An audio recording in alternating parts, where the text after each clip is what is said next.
So why do older people consistently make high-performing frontline care staff? Now, for the avoidance of doubt, I am not saying that we don't want younger people. We absolutely do, and there are some wonderful younger people who make frontline care staff. But there are a different set of reasons why and causes. We'll look at those later.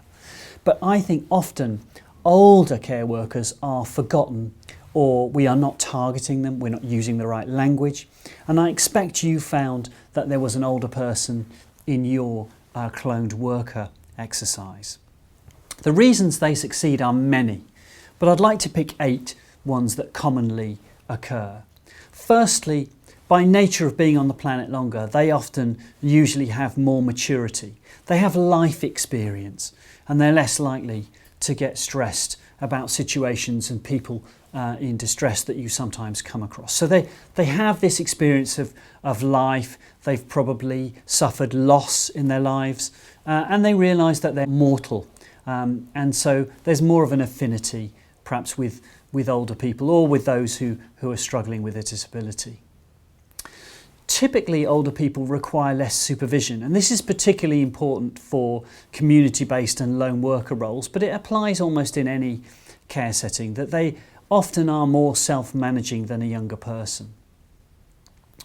Most older people will have settled somewhere, and that means their mobility is less. They're less likely to move perhaps in or out of a city or change areas. So there's less mobility, there's less job mobility, and they're less likely to move out of the area.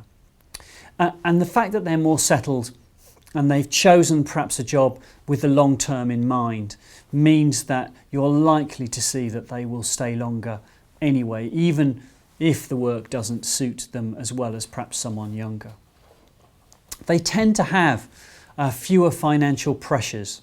So classically we would see challenges with, let's say, young mums who are struggling often, maybe on benefits to bring up a child, often with a very limited support structure, struggling, to run a car.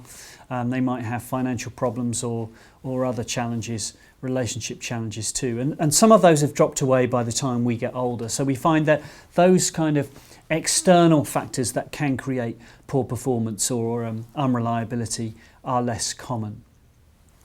Older people often will have less expectations from their job. So typically younger people, full of potential, want so much from a career.